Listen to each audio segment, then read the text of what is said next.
be reduced further and further and further. In fact, all that you deal with is but form. And that form enjoys a status. Form is, cup the form is. That it enjoys at the same time a status which is not as is as the substance. And therefore, we have to have a word for the cup. And we will call it as, last time I told you, call it as what? Mithya. Understand? Mithya is not delusion. Okay? Mithya, they generally translate the illusion, mithya. It is not illusion. That is your illusion. That's why you bump into everything. So it is not illusion, I say. The wall is an illusion. Mithya it is. Because there is no wall. You try to find out what is wall. You remove all the things. You remove the wood, you remove the brick, you remove the stone, you remove mortar, everything, you remove iron, you remove. What will be there? Nothing. Wall gone. Things are all here. But wall is gone. But all these things put together don't make a wall. And they should be put in a certain form. Understand? In a certain form. Certain materials going to make a certain form. And there is some truth about all this. It is empirical. It has got a reality about it. It is the walls that make a room. Simple piling up of wood doesn't make room. And there is a wall, there is a definition of it. And therefore there is a floor, there is a ceiling, there is a lamp, there is whatever, there is a table, there is a chair. Each one has a definition. It's a name. And there is a definition. And that form has to fulfill that definition. Then it is a chair. And there is a good chair, there is a bad chair, and all that. There are varieties again. And therefore, so please understand, it's empirical. But that doesn't mean that it is satyam, like the substance. Therefore, I have to call it as mithya. It is not delusory, it is not illusory, but at the same time, it has no independent existence. Okay? Therefore, this is called mithya. Now tell me. Now, if this is mithya, now is there mithya without satya? Is there any mithya without satyam? No. Can there be any mithya without satyam? No. Therefore, look, so there is no mithya. We have to cover one by one. There is no mithya without satyam. Why do you say so? The cup is, styrofoam is. Cup is gone, styrofoam is. Therefore, what is mithya? Whose existence depends upon something else is mithya. Then what is satyam now? Definition you tell me. I have already told one definition. The mithya is whose existence depends upon something else is mithya. Then what is satyam? Yeah. Huh? Yeah, come on. Yeah. So satyam will be just the opposite. So if mithya is whose existence depends upon another thing, then satyam will be whose existence does not depend upon anything else.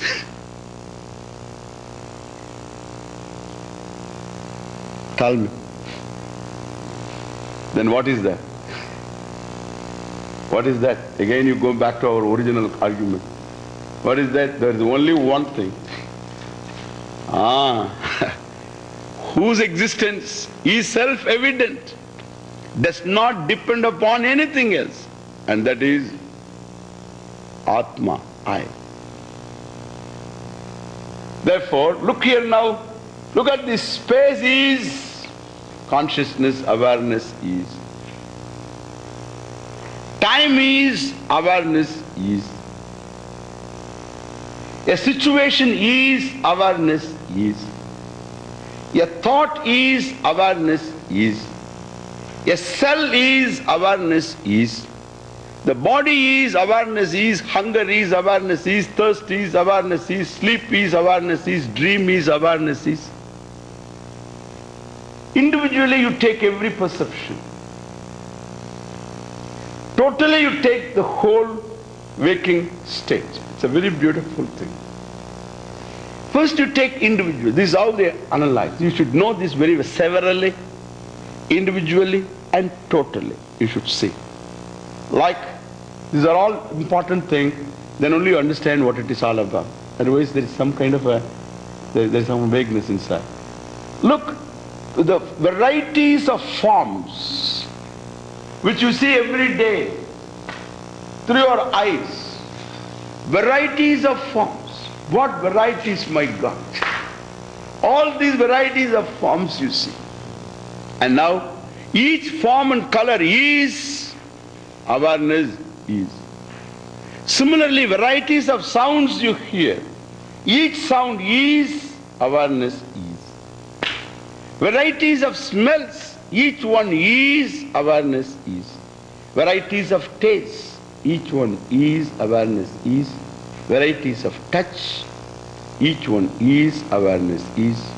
Varieties of thoughts, each one is awareness is. Whole day. The whole day. Now therefore, so severally you take each at any given time, any one is awareness is. Now take the whole waking state. Then the whole waking state is awareness is. The waking world is awareness is. Now let us switch on to dream. Okay? I don't want you to dream now, just thinking. So you can't do it also. Anyway. And therefore, so you have to sleep first. Dream you can't enter from waking. You have to first sleep and then wake up, not fully. Then you dream. That's how the dream comes. From waking state there is no corridor to dream. No. That would be daydream. That would be some kind of half waking. It's a different thing. That happens in sleep also. That happens. There is a time when you pick up premonitions, etc. They say, oh, I dreamt it happened. You don't dream and it happens. It's only in that in-between state. So you find it's happening, etc. Possible. Okay. Now therefore, so waking is awareness is. Dream is, in dream the same thing. Any particular dream experience is awareness is. The whole dream state is awareness is. In sleep nothing is awareness is. That there is no particular experience. No particular experience is awareness is.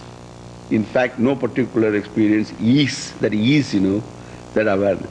That is always is. Okay? That is always is. What is that awareness? And therefore, in all, now take the whole thing, all the three states of experience together, you take awareness is. The world that you experience, the physical world, the thought world, the time-space, all this is awareness is. Together is awareness is. Therefore, tell me, only one thing that is invariable in all of them. What is that? Awareness. Awareness is invariable. The awareness is, the isness of awareness, the existence of awareness is invariable. Therefore, in this statement, I love this flower. I love this flower in this statement. Look, the flower is. The flower is known. Known means, so is. Known means awareness. Remember, knowledge is what?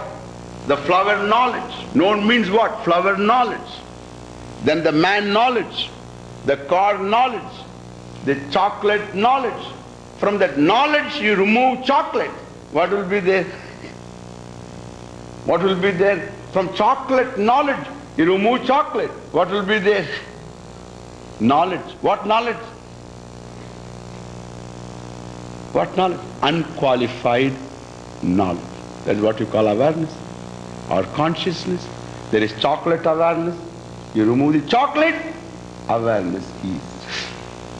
You bring in chocolate, awareness is. Remove chocolate, awareness is. Exactly.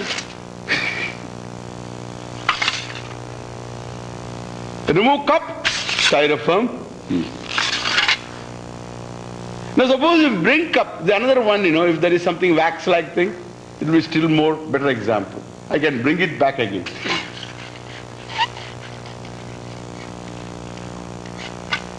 So wax, you can make a cup, and then again make it flat, and again bring a cup, then we can have a nice time.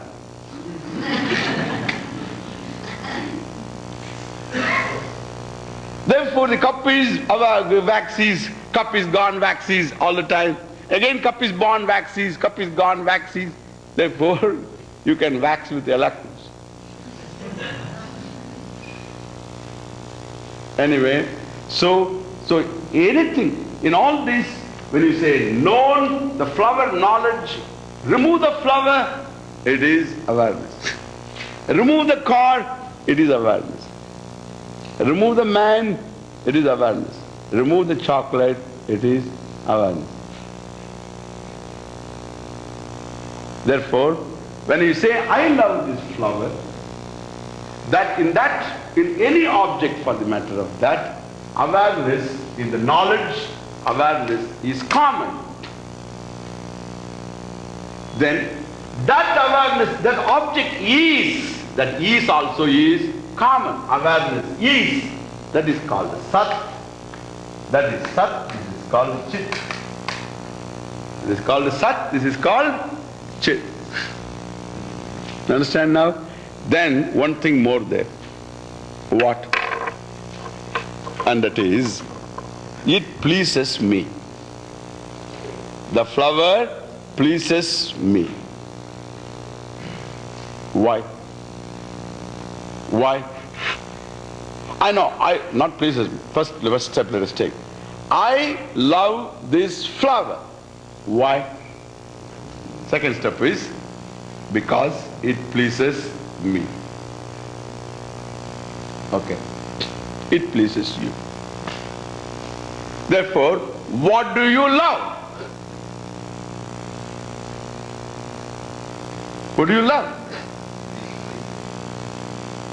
You love the flower, or you love the pleased you? You love the pleased you all the time. You don't love anything else. You love the pleased you. You love the pleased you. Do you love a displeased you? No.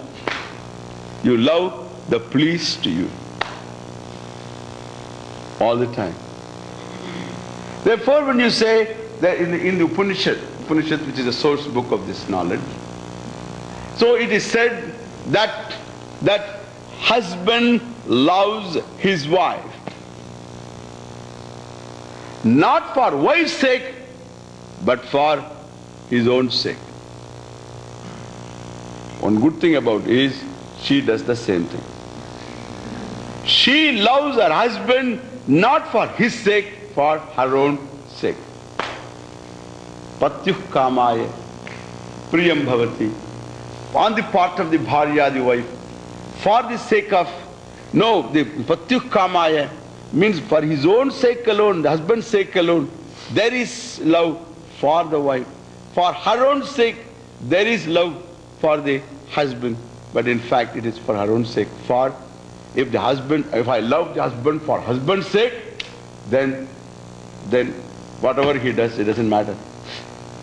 It will last. But then, if that fellow goes on displeasing you, hurting you, morning, evening, every day, he calls you, always from your grandfather's names, etc., all the time. So that fellow beats you, hurts you, then can he say, I love him? Why? He makes my life miserable. And so, you can't say that. That means, understand that